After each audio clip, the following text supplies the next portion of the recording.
Alright everyone, Cody here. So in this picture you can see the gold that my girlfriend and I panned from the rivers in California. And here you can see it after I've melted it all down into a bead. It weighs about 1/3 of a gram, as I found in the previous videos, and in this video I'm going to be making something from it. Unfortunately, the video of me melting it down has somehow disappeared, but don't worry, I'll be making another video about melting gold soon. And now you can probably see what I'm going to be using the gold for. You see, I just got done sculpting this wax ring here, and ultimately I'm going to replace the wax with silver. Hopefully silver that I mined from my own mines. Now I just got to put on all the little vent tubes and stuff, and it'll be ready to be buried in a casting medium. Okay, there it is. I think it's fairly decent. I'm going to go ahead and pour in a little bit of refractory cement, and hopefully I can avoid getting too many bubbles. Give this a little shake occasionally to make sure there's no bubbles in and around the ring. So I just took the paper off, and it looks like it's completely dry. Hard as a rock. In fact, I think I might have trouble getting the ring out when it's done. But I'm going to go ahead and cut a little bit of a funnel right here, pull out as much of the wax as I can, and then I guess it'll be ready for roasting, in which I'll burn out all the wax. Alright, so Kanyon and I are up at one of my other mines. You can see we're up quite high up in the mountains right now. Here's the ladders. We've pulled them all out so somebody doesn't try to go down there again. But this mine goes down quite a ways. You can see we've got a thing going here. We brought some pipe up when we're going to be building a brace so we can get like some pulleys going to bring ore up out of here. But yeah, have a look down in there. This thing goes down about 75 feet. It's rather scary to go down there on a rope. Yeah, these ladders are slightly better because, you know, you can put your feet on them. But yeah, so here's some ore that my dad and my uncle brought out a few years ago.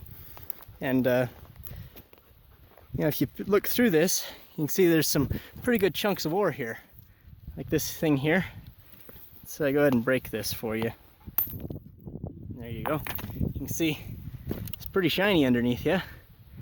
There's some galena in here, and a little bit of silver even. So I think me and Kanyon are going to stuff a backpack with some of this better ore. Then we're going to go down and see if we can extract a little bit of silver and make something out of it. Sound good? Alright, so we're back home. As you can see, Kanyon's over there playing with the cows. I got this thing here that I'm going to use to roast the ore. Now, I know many of you guys are going to complain about the fumes coming off and the fact that I could capture them and make sulfuric acid out of them. I will do that eventually, but this is just a small little thing to get some silver out so we can make something real quick. So, yeah, look forward to another sulfuric acid video soon, but this one is just going to be getting the silver out of the ore. So let's go ahead and get started. So here's a little rock crusher me and my dad built last year. You see, you can throw rocks in it, and it'll crush them up a little bit. It's a little jaw crusher design, see? This thing rocks back and forth and it crushes the rocks between it. Got a half a 5-gallon bucket full.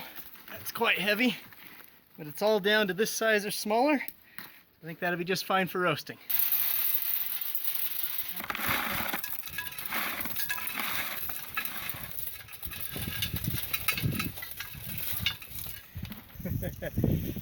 Let's go ahead and light it. Okay.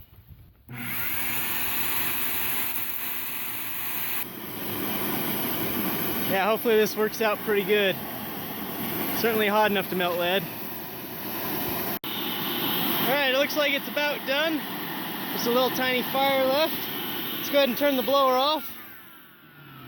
Just let it burn up the rest of those coals and cool down over the next several hours so that we can break it apart and extract the lead. You can already see some little bits of lead around some of those coals. I don't know if you can see in there, the little shiny beads of lead. And I think some white, possibly vaporized lead or even some zinc has burned off. I'll be interested in capturing all the gases and stuff that I burn off and see exactly what it is. In the meantime, I was definitely staying upwind of it. Right, here's what dripped through onto the plate below it. Looks like some splatters of lead to me. Very nice. So we just finished cleaning that thing out, and we got a big pile of slag here.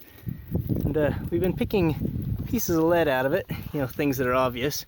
We got a whole cup of lead right here. Now we're gonna take this stuff here. We may have to run it through the rock crusher one more time just to knock this stuff down to size. Then I'm gonna ball mill it. And after it's done ball milling, we'll pan out all of the pieces of lead. And then that should be pretty much all of the lead out of there. The lead, of course, contains the silver still.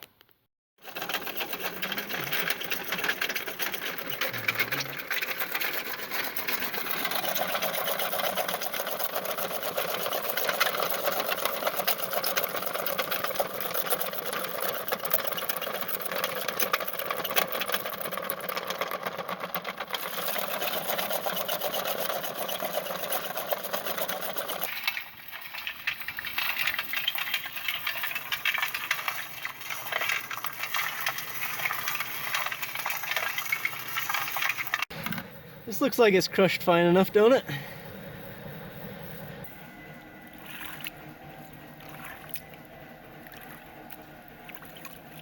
So I got here all of our lead. It's quite a bit, several pounds. Now I've got to melt it all down and purify it. Yeah. There's our lead. Look at all that. It's almost like mercury, don't it?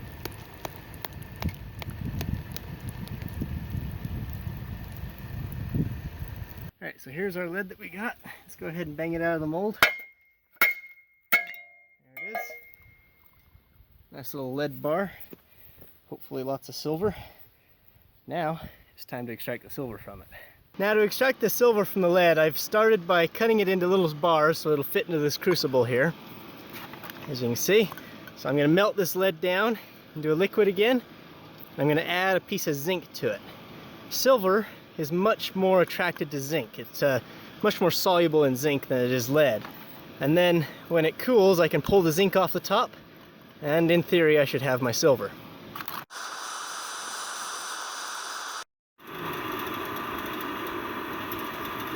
Here's the lead, and here's the zinc. Hopefully most of the silver is gone from the lead and into here. Well, we're about to find out. Okay, got the zinc all broken into little tiny pieces. Now let's go ahead and add a bit of acid to dissolve the zinc away.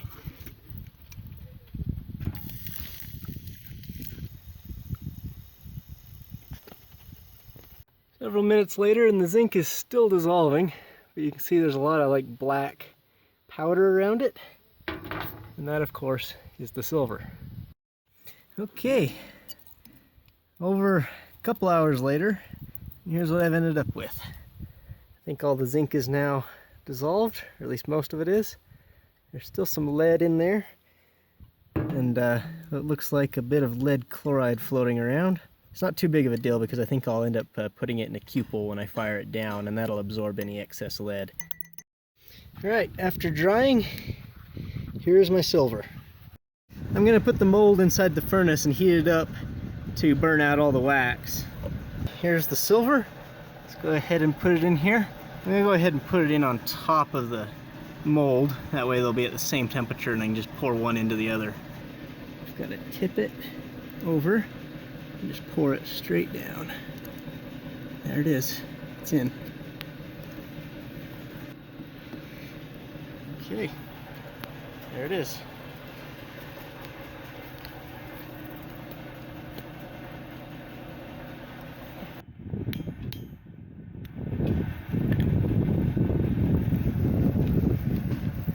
So far so good. It's gonna need a lot of cleanup. And here it is. After a little bit of grinding and polishing, I think I can finally call this a ring. It's still a little rough, but I think it's quite pretty nonetheless, considering the fact that I made it myself. I think the gold makes for a very interesting stone. Hopefully it doesn't get too scratched up. I mean, it is the natural gold, so it's like 22 karat, so it'll be slightly harder than pure gold. Same goes for the silver. In fact, one thing I like about the silver is the fact that if you took it to someone and told them it contains raw silver from a mine, they can analyze it look at the ratios of the platinum group metals, such as gold and palladium, and they would be able to tell you that it indeed did come from the free coinage mining district, which I think is pretty cool. Anyway, I think Kanyon will enjoy her little present, and I hope you guys enjoyed the video. I'll see you next time.